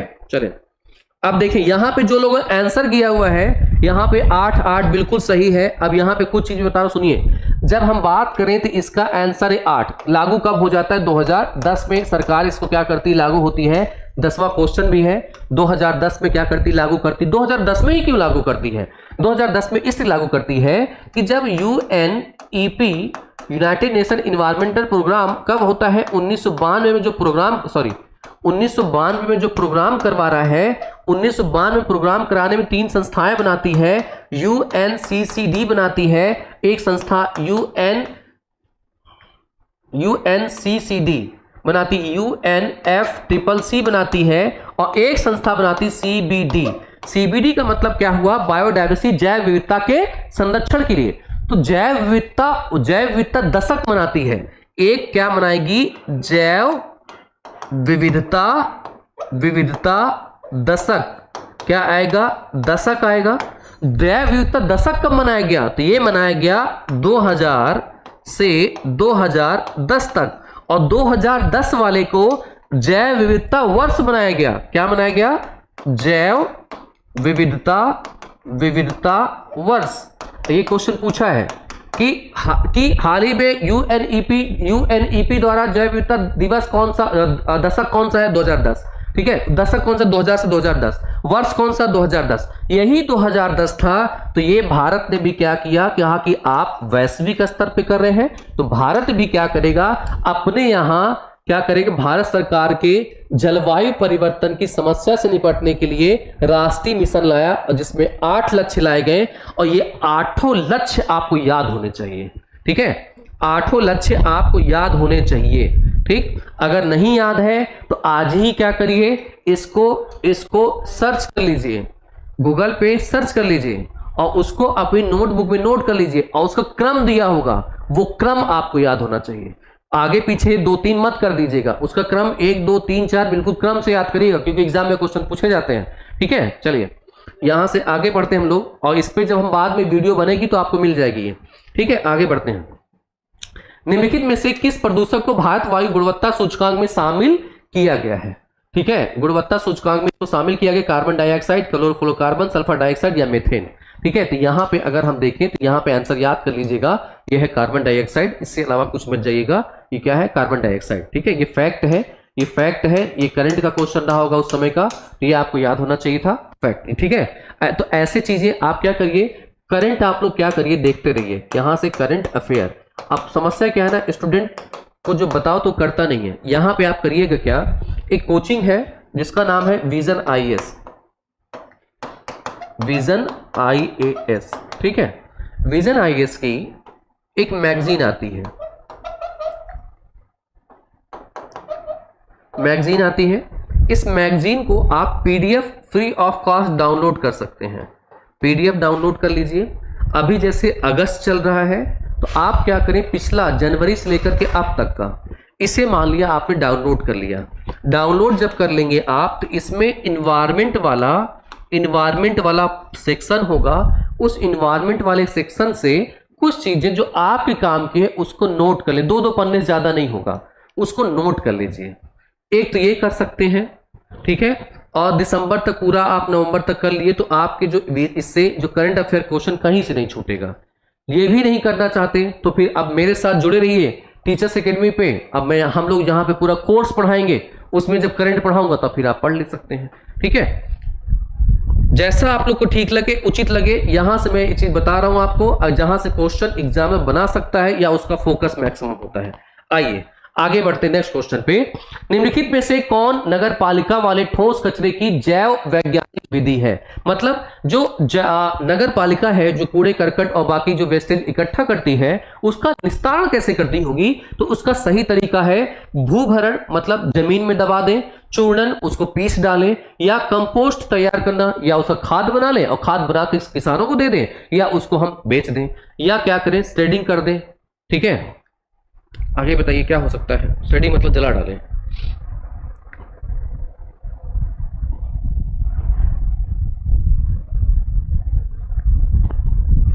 इकोनॉमिक्स के करंट अफेयर, हाँ उस पर मिल जाएगा। जयश्री वर्मा जी, अगर आप इकोनॉमिक्स है तो बिल्कुल मिलेगा। विजन IAS की है वो, उसमें हिस्ट्री, पॉलिटी, इकोनॉमिक्स और इन्वायरमेंट सब कुछ उसमें मिलेगा। ठीक है, तो उसमें इकोनॉमिक्स का भी मिल जाएगा। आज डाउनलोड करके एक बार देख लीजिएगा, हिंदी इंग्लिश दोनों में आती है, तो हिंदी डालिएगा तो आपको इसको करंट अफेयर हिंदी मिलेगा, इंग्लिश अगर डालेंगे तो आपको इंग्लिश मिल जाएगा। अगस्त वाला भी नहीं आया होगा क्योंकि अगस्त चल ही रहा है, आपको जून तक का मिल जाएगा क्योंकि जुलाई वाला तो अभी बन ही रहा होगा। आंसर करिए जल्दी से आप लोग। बस एक रिक्वेस्ट है आप लोग से, जल्दी इसको भी आप लोग लाइक और शेयर जरूर करिए, और लोग को भी शेयर करिए, संख्या कम से कम बढ़े, एग्जाम आते आते तक तो ऐसे क्वेश्चन कराएं तो कंपटीशन करने में मजा आएगा। और प्रत्येक शनिवार को यहाँ पे प्रत्येक शनिवार को 5 बजे से मैराथन क्लास चलनी है 5 PM पे। और अगर कोई क्लास करना चाहता है तो यहाँ पे एडमिशन ओपन है, और ये क्लासेस में भी मंडे से चलना स्टार्ट हो जाएगी, ठीक है। उसमें 10 यूनिट को आपको कवर करा जाएगा, ठीक है। जो लोग को बाद में अगर लगता है कि बाद में इस वीडियो को देखिएगा और कुछ दिक्कत आती है तो कमेंट बॉक्स में कमेंट कर लीजिएगा, और एडमिशन्स के लेकर रिलेटेड कुछ पूछना है तो आप दिया गया नंबर आपकी स्क्रीन पे चल रहा है, आप उस पर पूछ सकते हो, व्हाट्सअप कर सकते हो, ठीक है। चले, तो यहाँ पे आप सबको सीधे सीधे लग रहा होगा, तो यहाँ पे हम क्या करेंगे, जो वेस्टेज लेते हैं आप सब कभी सुनते होंगे, कूड़े वाला अगर आता है तो गीले कूड़े को अलग करवाता है, सूखे कूड़े को अलग करवाता है। तो यहाँ पे क्या है, नगर पालिका वाले जो ठोस कचरे होते हैं इनका निस्तारण हमें करवाना है, तो इनको हम भूमि में नहीं भरेंगे, बंजर होगी। चूर्णन पोलराइजेशन, एक तो हम क्या कर सकते, अगर ये क्या होता, ये गीला कचरा होता या कार्बनिक मटेरियल होता तो हम इसको कंपोस्ट में तैयार करते, खाद में तैयार कर देते। हम क्या करेंगे, इनको चूर्णन पोलराइजेशन करेंगे। चूर्णन पोलराइजेशन करके इनको हम फिर से क्या करेंगे, जैसे प्लास्टिक है तो प्लास्टिक को अलग किया, इसको हमने क्या किया, अलग करने के बाद उसको फिर से आप देखोगे जो प्लास्टिक बनाई जाती है छोटे छोटे जैसे छर्रे नहीं होते, उसमें कन्वर्ट करते हैं। कन्वर्ट करने के बाद हम उससे किसी भी मटेरियल फिर से, जैसे बोतल है फिर से उसमें कन्वर्ट कर सकते हैं, बाल्टी बना सकते हैं या प्लास्टिक के अलग मटेरियल बना सकते हैं। तो हम क्या करते हैं, चूड़े या पोलराइजेशन करते हैं, ठीक है। इसको हम जलाते नहीं हैं, गलाते नहीं हैं उसको, ठीक है। चलें आगे बढ़ते हैं। पानी में किसकी अधिकता से ब्लू बेबी सिंड्रोम होता है, इसको अगर आज मुझे लगता है इसका जवाब आप दे लेंगे, जल्दी से इसका आंसर करिए, जल्दी से आंसर करिए इसको आप।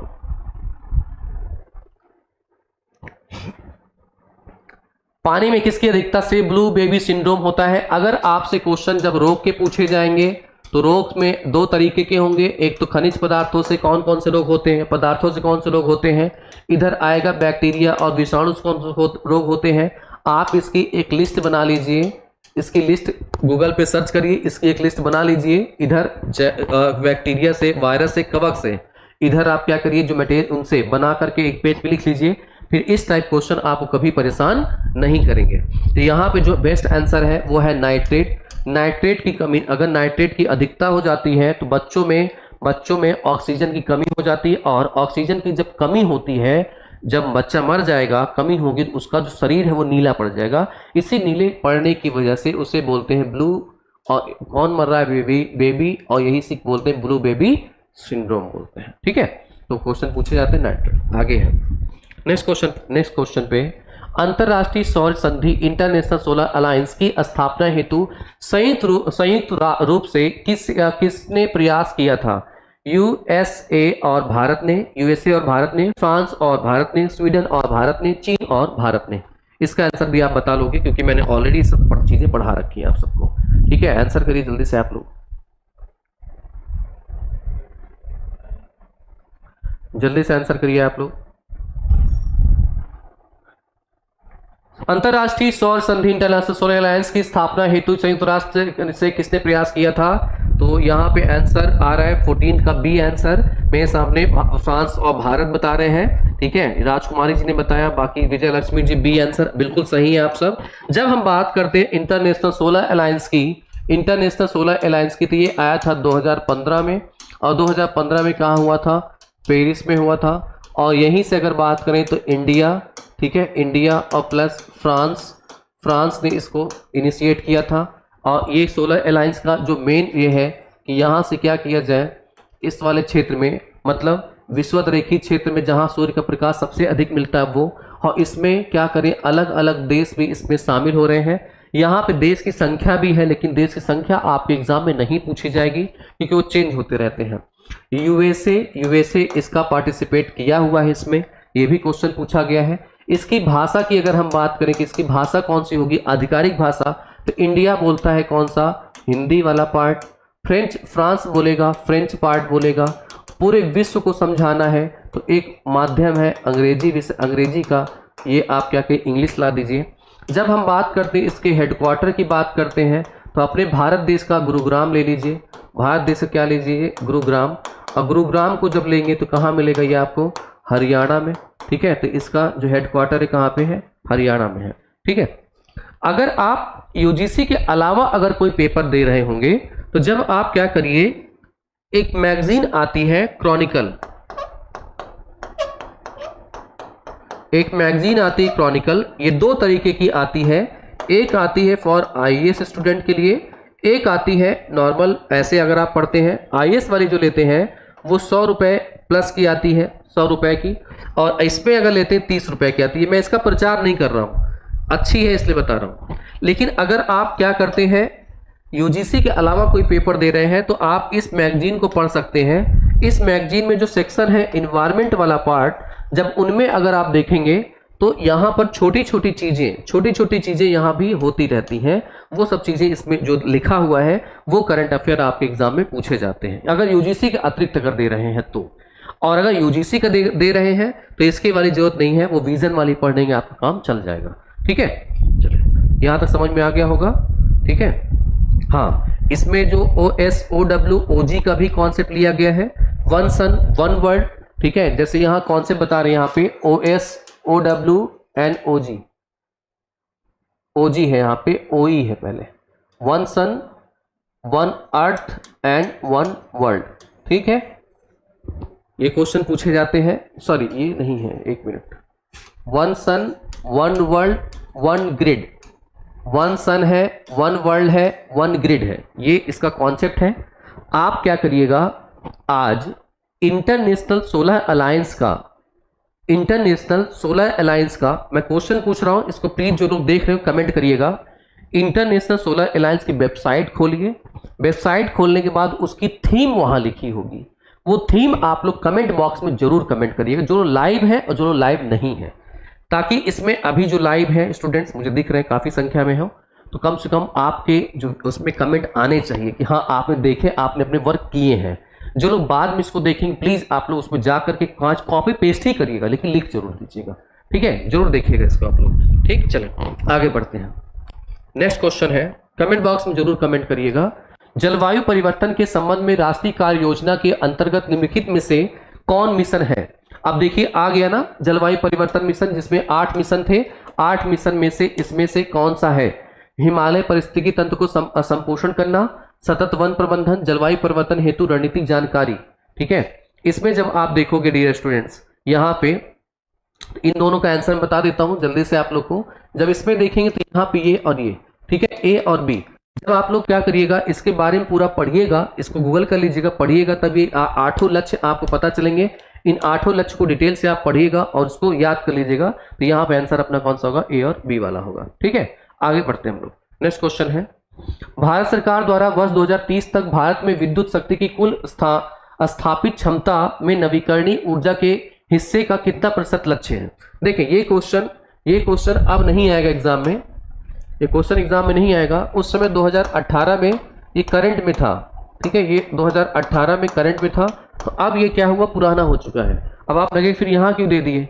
यहाँ इसलिए दे दिया, आप उसको पढ़ के रटते, ये डेटा चेंज हो चुके हैं, डेटा चेंज हुए हैं। अब अगर हम लक्ष्य की बात करते हैं तो परसेंटेज में नहीं, यहाँ पे इसको आप ये याद रखिए कि 500 गीगावाट जो एनर्जी है वो सरकार 2030 तक नवीकरणीय ऊर्जा क्या करेगी? नवीकरणीय ऊर्जा से प्राप्त करने की कोशिश कर रही है। 500 गीगावाट, पहले कितना था? पहले 350 था 2022 तक, इसको चेंज कर दिया। इसके पहले कितना था? 175 गीगावाट था।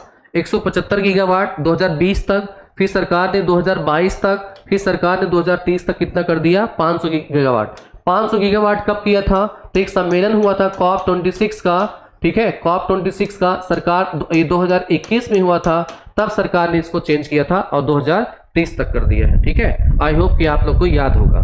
ठीक है, राजकुमारी जी बता रही 50% नहीं, ये सब डेटा आपको पुराने हैं, यहाँ नहीं जाना है।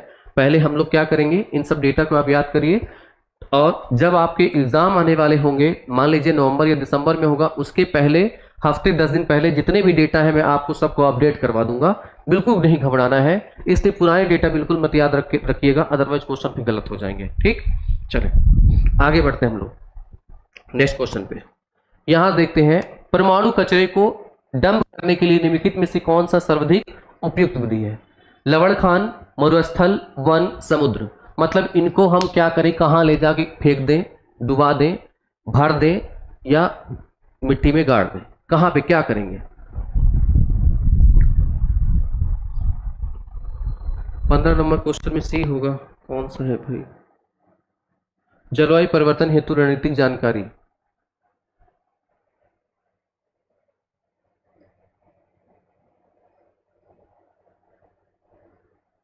हिमालय परिस्थिति तंत्र संपोषणी।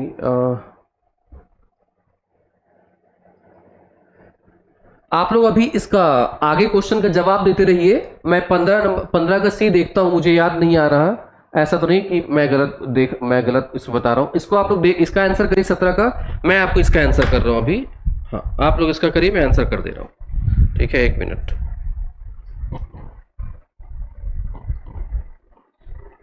इसको मैं देख ले रहा हूं कहां है। आप लोग इसका आंसर करिए, मैं देख के बताता हूं अभी आपको।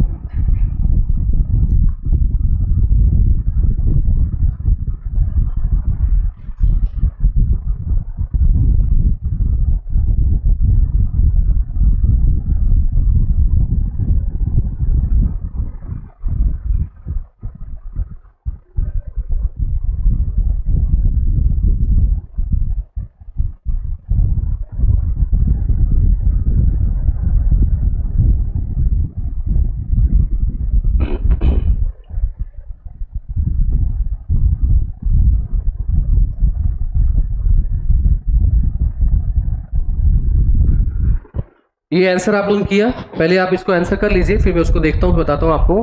तो यहाँ परमाणु कचरे को डंप करने के लिए निम्नलिखित में से कौन सा अधिक उपयुक्त है?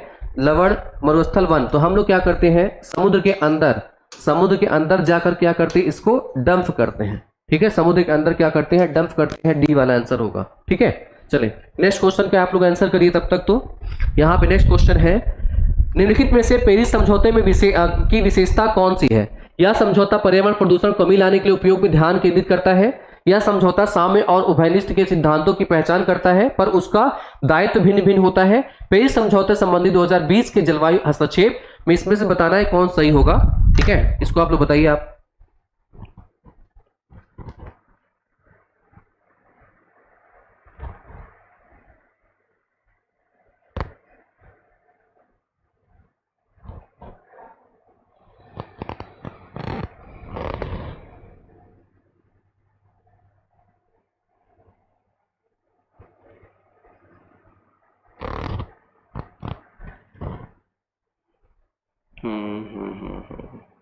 बिल्कुल सही।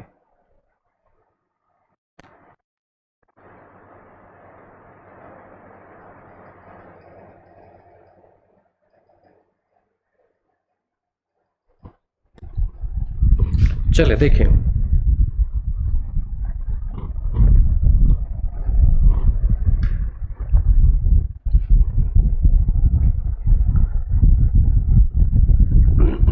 डी आंसर और डी आंसर, डी आंसर। देखें यहां पे जो 15 नंबर पे कंफ्यूजन है, ये 15 नंबर वाला जिनको कंफ्यूजन है, आंसर यही होगा। ठीक है, कहाँ गई पेन? आंसर यही होगा। जलवायु परिवर्तन पे कार्य योजनाएं, आंसर दोनों ही है। 8 लक्ष्य हैं। इन 8 लक्ष्य के बाद जो 9वां जोड़ा गया और बाद में इसमें जो 10वां अलग से जोड़ा गया, 9वां और 10वां अलग से जोड़ा गया बाद के समय में, 2008 में नहीं। यहाँ पे 8 लक्ष्यों के अंतर्गत हम बात करें तो इसमें 90वें नंबर पे जब आएंगे, जलवायु परिवर्तन हेतु रणनीतिक ज्ञान पर राष्ट्रीय मिशन, जलवायु परिवर्तन हेतु रणनीतिक जानकारी। ठीक है, ये बाद में जोड़े गए। तो इसमें जब अब के अगर इसमें देखेंगे, लेकिन यहाँ पे 8 तो दिया नहीं है, जलवायु परिवर्तन संबंध में राष्ट्रीय कार्य योजना के अंतर्गत निम्नलिखित में से कौन सा मिशन है?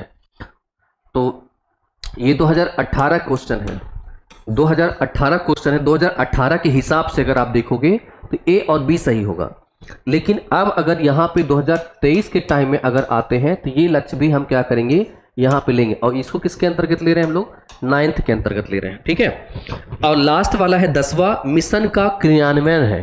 ठीक है, यहाँ पे मैं जल्दी से मैं बता देता हूँ कि इसमें है कौन कौन सा। देखें, पहले लक्ष्य में अगर आप जाओगे, पहला लक्ष्य है जलवायु परिवर्तन और राष्ट्रीय मिशन। सुन लीजिए क्योंकि लिखने में टाइम लगेगा। जलवायु परिवर्तन और राष्ट्रीय मिशन है। दूसरा है राष्ट्रीय सौर मिशन। तीसरा है संवर्धित ऊर्जा दक्षता के लिए राष्ट्रीय मिशन। चौथा है सुस्थिर निवास पर राष्ट्रीय मिशन। पांचवा है राष्ट्रीय जल मिशन। छठवां है सुस्थिर हिमालय परिवर्तन पायतंत्र हेतु राष्ट्रीय मिशन। सातवां है हरित भारत हेतु राष्ट्रीय मिशन। आठवां है सुस्थिर कृषि पर राष्ट्रीय मिशन। नौवां है जलवायु परिवर्तन हेतु रणनीतिक ज्ञान पर राष्ट्रीय मिशन। 10वां है मिशन का क्रियान्वयन। 8 तक के आपको 8 तक पूछे गए वहां, अब 9 और 10 एक्स्ट्रा बाद में जोड़े गए। ठीक है, चले तो यहां से ये थे। अब इसमें आते हैं, देखते हैं कौन से में है। इस वाले में निम्नलिखित में से पेरिस समझौते की विशेषताएं कौन सी है। यह समझौता पर्यावरण प्रदूषण में कमी लाने के उपायों पर ध्यान केंद्रित करता है। बिल्कुल सही। यह समझौता साम्य और उभयनिष्ठ के सिद्धांतों की पहचान करता है, पर उनका दायित्व भिन्न भिन्न होता है। पेरिस समझौता संबंधी 2020 के जलवायु हस्तक्षेप है। इसमें आप लोगों ने आंसर कौन सा किया है, 18 का ए और बी। देखें, समझिएगा ध्यान से। जब हम बात करते हैं यहां से क्योटो प्रोटोकॉल की, क्योटो प्रोटोकॉल 2020 तक क्या होता है, ये चलता। क्योटो प्रोटोकॉल 2020 तक चलता, लेकिन 2020 के पहले 2015 में क्या लाया गया, पेरिस सम्मेलन लाया गया। अब पेरिस सम्मेलन, इसमें इसने क्या किया, जो चीज़ें इसमें समीक्षा करी, इसमें हमने क्या किया, कुछ परिवर्तन भी किया। इसमें हमने क्या किया, कुछ परिवर्तन भी किए। तो यह साम्य समझौता पर्यावरण प्रदूषण में कमी लाने के लिए था। बिल्कुल सही है। यह समझौता साम्य और उभयनिष्ठ सिद्धांतों की, मतलब INDC intended national determined contribution, इसका कॉन्सेप्ट लिया। बिल्कुल सही। यह पेरिस समझौता संबंधित है 2020 के जलवायु हस्तक्षेप से। जलवायु हस्तक्षेप मतलब क्या है, जो क्योटो प्रोटोकॉल वाला था वो 2020 तक लगता, 20 तक इसमें जो GSGs है इसमें क्या किया, इसकी समीक्षा करके इसमें भी कुछ परिवर्तन किए गए। तो यहाँ पे आंसर अपना क्या होगा, यहाँ से बी होगा। ठीक है, यहाँ से आंसर क्या होगा, ABC तीनों होंगे।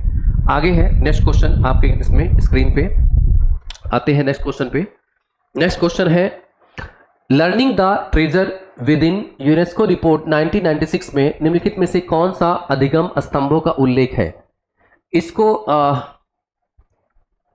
अधिगम स्तंभों का उल्लेख ज्ञान के लिए सीखना, होने के लिए सीखना, अधिगम के लिए सीखना, समझ के लिए सीखना। अब ये जो क्वेश्चन यहाँ पे टाइप करने वाले ने क्या किया है, ये दूसरे सब्जेक्ट का क्वेश्चन है, तो ये इन्वायरमेंट का नहीं है, तो यहाँ मैं इसको कट कर रहा हूँ। ठीक है, अलग से चलते हैं, इन्वायरमेंट क्वेश्चन नहीं है, ये है। वर्षा प्रचुर वन के व्यापक क्षेत्रों में वृक्षों की कटाई किए जाने की दीर्घकालीन प्रभाव है। उन क्षेत्रों में जहां पे वर्षा अधिक होती है और उसमें अगर हम क्या करें, वहां के पेड़ पौधों को काटते हैं, तो पेड़ पौधों के काटने की वजह से जो इम्पैक्ट पड़ेगा अपने इन्वायरमेंट, वो क्या होगा। उन क्षेत्रों में वर्षा के परिणाम में वृद्धि होगी, उन क्षेत्रों में वर्षा के परिणाम में कमी आएगी, उन क्षेत्रों में वायु की गति तेज हो जाएगी, उन क्षेत्रों में भूक्षरण की दर में वृद्धि हो जाएगी। इसका आंसर देना जल्दी कौन सा होगा। आप लोग इसका क्वेश्चन का आंसर क्वेश्चन नंबर डाल के आंसर करिए, क्वेश्चन नंबर डाल के आंसर करिए आप लोग, जल्दी बताइए भाई साहब, भाई आप लोग इसका आंसर।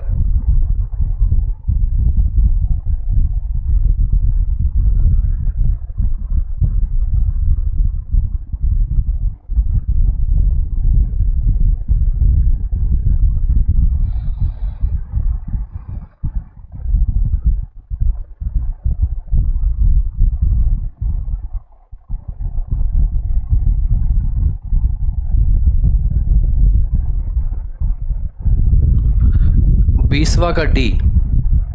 देखें, बिल्कुल सही है। जब हम बात करते हैं पूरे विश्व में, याद रखिएगा पूरे विश्व में ये विषुवत रेखा है। विषुवत रेखा के 10 डिग्री कहाँ चले जाएं ऊपर और 10 डिग्री कहाँ चले जाएं नीचे, ये वाले पार्ट में। तो ये वाला जो पार्ट आता है, ये वाला पार्ट, ये आता है विषुवत रेखीय क्षेत्र आता है। और विषुवत रेखीय क्षेत्र में जो सूर्य का प्रकाश है वो साल भर अच्छे मात्रा में मिलता है। और सूर्य के प्रकाश के मिलने की वजह से जो ताप होगा, वो ताप यहाँ पे क्या होगा, ताप अधिक होगा। तो जो जलीय क्षेत्र है, जो जल है, वो जल का जो वाष्पन होगा वो भी क्या होगा, वो तेज होगा। जल का वाष्पन जब तेज होगा डियर स्टूडेंट्स, तो ये जल है, ये अगर ऊपर जाएंगे तो बादल बनेंगे तो बारिश भी क्या होगी, इस क्षेत्र में अधिक होगी। तो इस क्षेत्र में वर्षा भी अधिक होगी। ठीक है, विषुवत रेखीय क्षेत्र में वर्षा अधिक होती है। वर्षा अधिक होगी तो पूरे विश्व में अगर चले जाएं तो इधर साइड अगर देखें तो इधर क्या है, दक्षिणी अमेरिका। इधर अगर हम चले जाएं तो क्या है, अफ्रीका। तो इन क्षेत्रों में क्या होती है, विषुवत रेखीय क्षेत्र में यहाँ पे अमेजन वन पाए जाते हैं, कांगो बेसिन पाए जाते हैं। इन क्षेत्रों में क्या होती है, सबसे अधिक वर्षा होती है, सबसे घने जंगल होते हैं। अब इनका अगर हम क्या करें, कटाई कर देंगे तो कटाई करने के कारण इसमें पृथ्वी पर उपस्थित जो ऑक्सीजन की मात्रा है, पहली बात तो वो कम हो जाएगी। लेकिन यहाँ तो ऐसा दिया नहीं है कि ऑक्सीजन की मात्रा कम हो जाएगी। इस क्षेत्र को क्या बोलते हैं, लंग्स ऑफ द अर्थ बोलते हैं, पृथ्वी के फेफड़े के नाम से जानते हैं।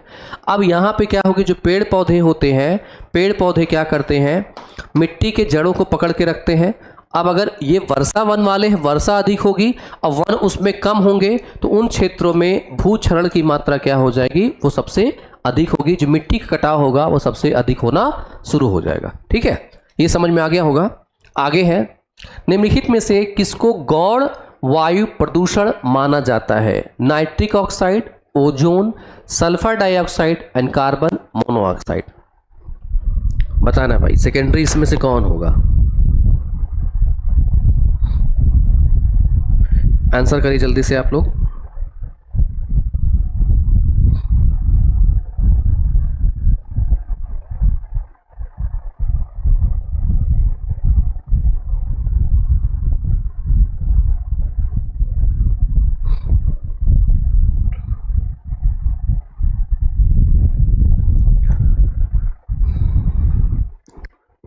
Sulphur dioxide, nitric oxide, ozone. मैंने आप लोग को बताया है कि जो प्रदूषण होता है, वायु प्रदूषण होता है, इस वायु प्रदूषण की बात करें दो तरीके के होंगे। एक होता है प्राइमरी, एक होता है प्राथमिक होता है। अप्राथमिक कौन सा, जो अपने स्थान से पैदा हुआ, जिसके अंतर्गत कोयला अगर जलाते हो तो नाइट्रोजन के ऑक्साइड, सल्फर के ऑक्साइड ये होते हैं। लेकिन जो अलग अलग प्रतिक्रियाओं से बन जाते हैं, VOC और प्लस, यहीं पे अगर हम नाइट्रोजन के ऑक्साइड लें, यहीं पे अगर सल्फ़र के ऑक्साइड लें और यहीं पे इनको हम क्या करें, सूर्य के प्रकाश मिला दें।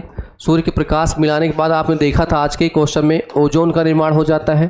तो ये होता है प्राथमिक होता है, और ये क्या होता है, गौण होते हैं या सेकेंडरी होते हैं। सेकेंडरी में कौन सा होगा, यहाँ पे ओजोन होगा। सीधे सीधे आंसर दिया हुआ है आप लोग, इसमें सब कुछ पढ़ाया हुआ है। अगर कॉन्सेप्चुअली अगर आप लोग पढ़ के नहीं करेंगे आंसर तो गलत कर लेंगे। ठीक है, अब आप कहेंगे सर मुझे गौण का मतलब ही नहीं पता था। ठीक है, तो गौण मतलब क्या है भाई, यहाँ सेकेंडरी है। ठीक है, प्राइमरी कौन सा, ये सब सोर्सेस आप देख रहे हैं प्राइमरी है, नाइट्रिक हो गया, सल्फर हो गया, कार्बन मोनोऑक्साइड। मान लिया भले नहीं पता था तो आप सबको इसमें अलग कोई ऑप्शन नहीं दिख रहा था, आपको इसमें अलग ऑप्शन दिखता तो वो वाला सही हो सकता था ना। पता आप सबको होता है, क्वेश्चन अब आपको थोड़े से इसमें होने चाहिए। तो ये डियर स्टूडेंट्स, ये रहे क्वेश्चन पूरे 2014। देखो सारे क्वेश्चन मैंने नहीं करवाए हैं, फिर बता दूं, क्योंकि बहुत आसान क्वेश्चन भी रिपीट हुए कई बार। तो 2014 से 2018 तक के क्वेश्चन को हमने यहाँ पे आप सबको सॉल्व करवाया है।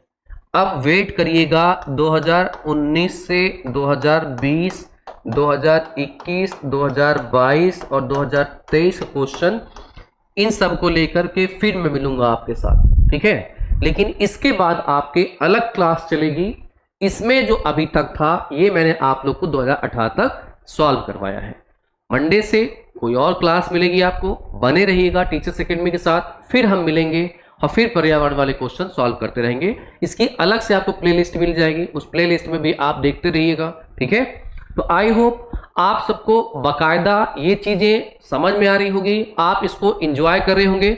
अभी तक यूट्यूब चैनल पे किसी ने इसको नहीं दिया है, हम लोग यहाँ देने की कोशिश कर रहे हैं और डेफिनेटली है आपके एग्जाम में कहीं ना कहीं 2, 4, 10 नंबर आपका जरूर बढ़ाएगा और आपको नेट से JRF बनाने में आपकी कोशिश जरूर करेगा। ठीक है, तो आपके अगर कोई सुझाव है, आप लोग के कुछ सुझाव हैं तो आप बिल्कुल दीजिएगा। कुछ अगर आपकी इंक्वायरीज हो और आपको लगता है कमेंट करनी है तो कमेंट बॉक्स में दीजिएगा। इंक्वायरी नंबर दिया गया है। तो सही है, ऐसा समझ में आ रहा है सबको, चल रहा है सब बढ़िया से। अलग क्लासेस में बताऊंगा, अभी तो ये चल रहे हैं। जयश्री वर्मा, बीच बीच में आप यूट्यूब को इसी पे, जिन लोग को मेरी क्लास और चाहिए होगी यूट्यूब पे ही देखते रहिएगा, बीच बीच में क्लासेस में लेता रहूंगा। आज शाम को सैटरडे है, आज रात को 8 बजे मेरी क्लास होगी, उसमें भी कुछ क्वेश्चन मैं करवाऊंगा, कुछ कॉन्सेप्ट उसमें बताऊंगा आप सबको। ठीक है, तो ये चीजें यहां पे हम लोग दिया है, तो आप लोग एंजॉय कर रहे होंगे। चले, तो डियर स्टूडेंट्स, आप सबको मेरी तरफ से, सूर्यांक सर की तरफ से आप सबको आपके भविष्य के लिए ढेर सारी शुभकामनाएं। मिलता हूं फिर आपको अगली बार। Have a good day and bye.